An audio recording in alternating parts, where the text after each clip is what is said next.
साथ आपको बता दें कि तमिलनाडु के करूर से बेहद दर्दनाक खबर सामने आई है।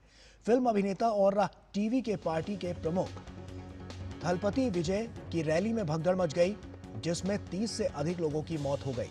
बताया जा रहा है कि करूर में विजय के स्वागत कार्यक्रम के दौरान भारी भीड़ उमड़ पड़ी। रैली स्थल पर अचानक अफरा तफरी का माहौल बन गया और भगदड़ मच गई। इस दौरान लोग एक दूसरे पर गिर पड़े, जिससे कई लोग गंभीर रूप से घायल हो गए। भीड़ इतनी ज्यादा थी कि हालात संभालना मुश्किल हो गया। वहीं घायलों की संख्या लगातार बढ़ रही है और कई की हालत गंभीर बनी हुई है।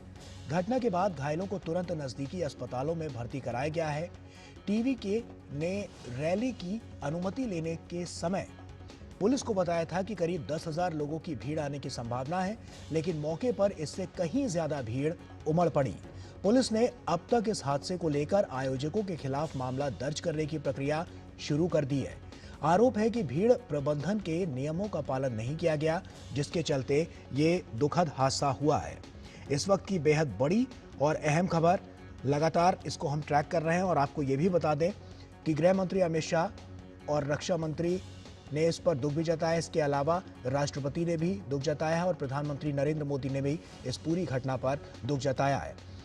आपको ये भी बता दें कि ये जो भगदड़ हुई है, इसमें अभी तक जो माना गया है उसमें लगभग 30 लोगों की जो मौत है उस बताई जा रही है और उससे अधिक लोग हैं जिनकी मौतें हैं। आंकड़े लगातार बढ़ते हुए नजर आ रहे हैं और लगातार जो घायलों की संख्या है वो भी बढ़ती हुई नजर आ रही है। रितेश हमारे सहयोगी हमारे साथ जुड़ रहे हैं और उससे पहले हम आपको कुछ जो पोस्ट की गई है, अलग अलग जो इस पर पोस्ट आया है, क्या कुछ कहा है राष्ट्रपति ने, आइए वो भी सबसे पहले हम आपको दिखा दें। आपको बता दें कि राष्ट्रपति द्रौपदी मुर्मू ने तमिलनाडु हादसे पर गहरा दुख जताया है। उन्होंने सोशल मीडिया प्लेटफॉर्म एक्स पर लिखा है कि तमिलनाडु के करूर जिले में भगदड़ में हुई जानमाल की हानि के बारे में जानकर दुख हुआ।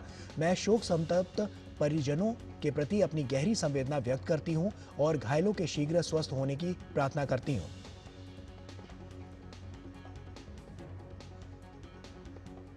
इसके अलावा भारत के उपराष्ट्रपति सीपी राधाकृष्णन ने तमिलनाडु हादसे पर गहरा दुख जताया है। उन्होंने सोशल मीडिया प्लेटफॉर्म एक्स पर लिखा है कि तमिलनाडु के करूर में जनसभा में हुई दुखद घटना ने अत्यधिक पीड़ा पहुंचाई है। मैं इस असहनीय दुख की घड़ी में उन शोक संतप्त माता पिताओं, उनके रिश्तेदारों और तमिलनाडु की जनता के प्रति अपनी गहरी संवेदना व्यक्त करता हूं, जिन्होंने अपने प्रियजनों को खो दिया है। मैं घायलों और अस्पतालों में उपचार प्राप्त कर रहे लोगों के शीघ्र स्वस्थ होने की ईश्वर से प्रार्थना करता हूं।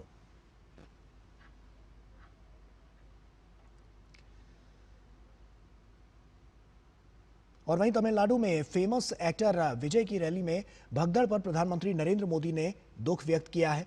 प्रधानमंत्री मोदी ने अपने सोशल मीडिया प्लेटफॉर्म एक्स पर पोस्ट करते हुए लिखा, तमिलनाडु के करूर में एक राजनीतिक रैली के दौरान हुई दुर्भाग्यपूर्ण घटना बेहद दुखद है।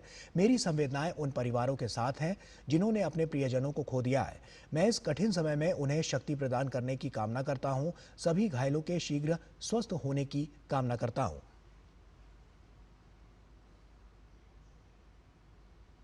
और वहीं केंद्रीय गृह मंत्री अमित शाह ने तमिलनाडु हादसे पर गहरा दुख जताया है। उन्होंने सोशल मीडिया प्लेटफॉर्म एक्स पर लिखा, तमिलनाडु के करूर में हुई भगदड़ में दुखद मृत्यु से अत्यंत दुखी हूं।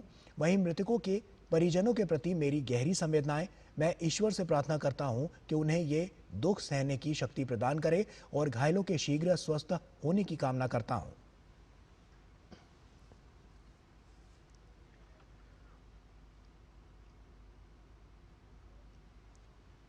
रक्षा मंत्री राजनाथ सिंह ने तमिलनाडु हादसे पर गहरा दुख जताया। उन्होंने सोशल मीडिया प्लेटफॉर्म एक्स पर लिखा है, तमिलनाडु के करूर में रैली के दौरान हुए हादसे से व्यथित हूं। निर्दोष लोगों की मौत बेहद हृदय विदारक है। शोक संतप्त परिवारों के प्रति मेरी गहरी संवेदनाएं। घायल व्यक्तियों के शीघ्र स्वास्थ्य लाभ के लिए प्रार्थना करता हूं।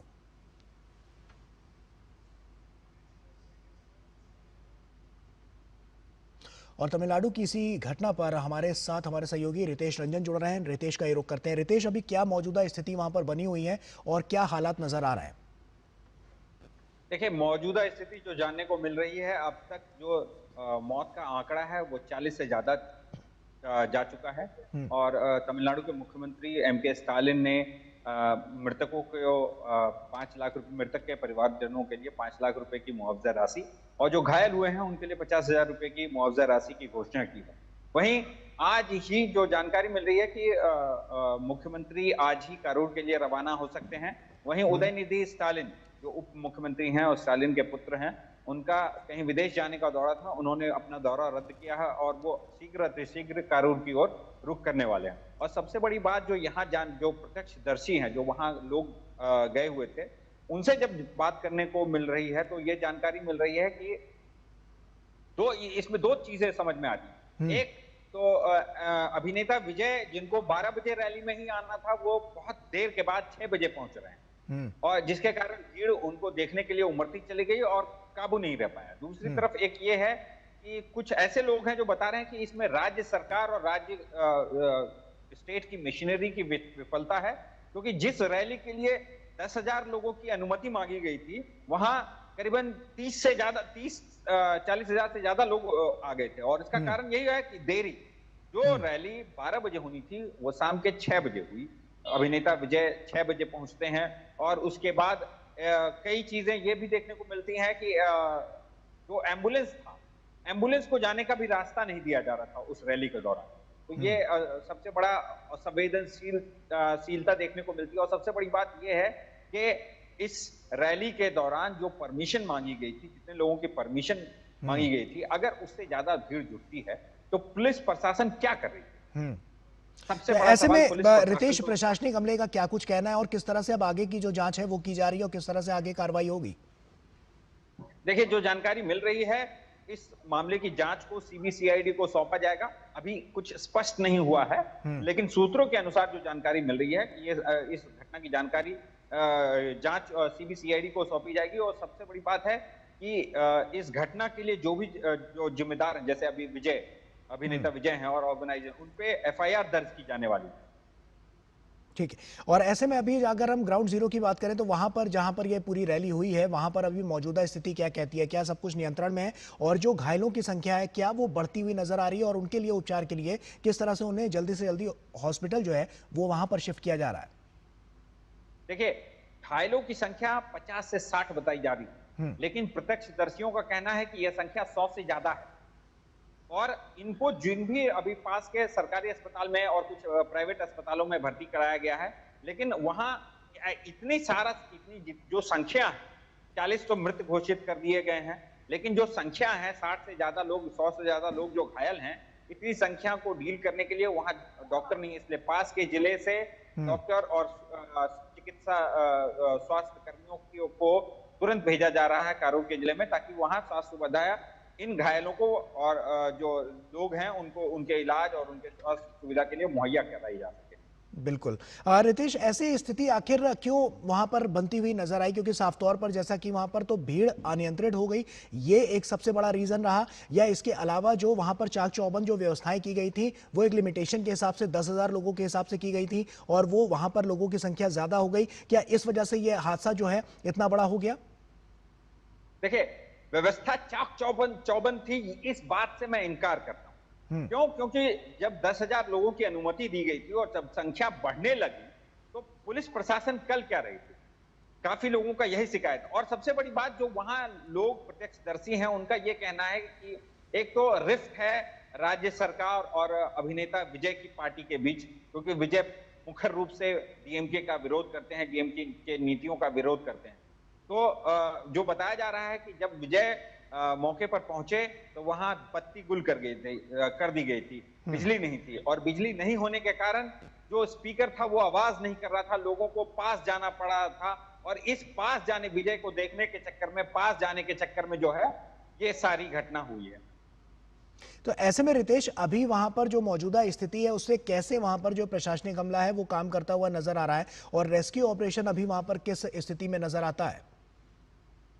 देखिए, रेस्क्यू ऑपरेशन के लिए पास के जिलों से भी स्वास्थ्यकर्मी, डॉक्टर, ये सब बुलाए जा रहे हैं और इनका इलाज किया जा रहा है। रही बात पुलिस प्रशासन की व्यवस्था को लेकर के क्या था, तो अब ये जांच का विषय बन रहा है कि और जो मुझे जानकारी मिल रही है कि इस घटना की दुर्घटना की जो जांच है सीबीसीआईडी को सौंपी जाएगी और सीबीसीआईडी ही इस मसले पे जांच करेगी। तब जाकर के क्या सच है और क्या झूठ है वो बाहर हम लोगों के सामने आएगा। लेकिन अभी जो मामला है, अभी यही पता चल रहा है कि 10,000 लोगों की भीड़ के लिए इस रैली का आयोजन की अनुमति ली गई थी।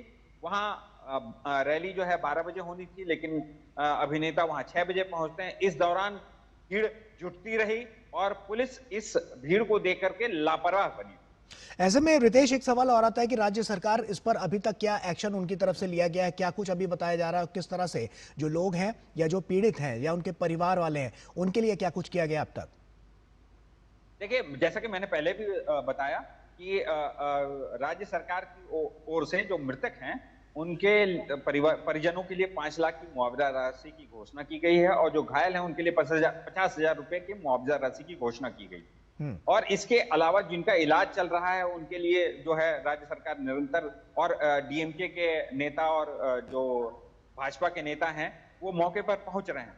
लेकिन सबसे बड़ी बात है ये कि जब आप तैयारी के लिए, जब रैली के लिए 10,000 लोगों की अनुमति दी गई थी, तो और यह रैली 12 बजे होनी थी, और जब समय बढ़ता गया, भीड़ बढ़ती गई, तो प्रशासन वहां मौन क्यों बना रहा? सबसे बड़ा सवाल यही है, और यही चीजें हो रही है। और अब क्या दौर चल रहा है कि इस घटना के बाद टीवी के जो अभिनेता विजय की पार्टी है, उनके लोग और मौजूदा जो सत्तारूढ़ पार्टी है राज्य में, डीएमके के लोग एक दूसरे पर छींटाकशी कर रहे हैं और एक दूसरे पर आरोप मढ़ने की कोशिश कर रहे हैं इस घटना के बाद।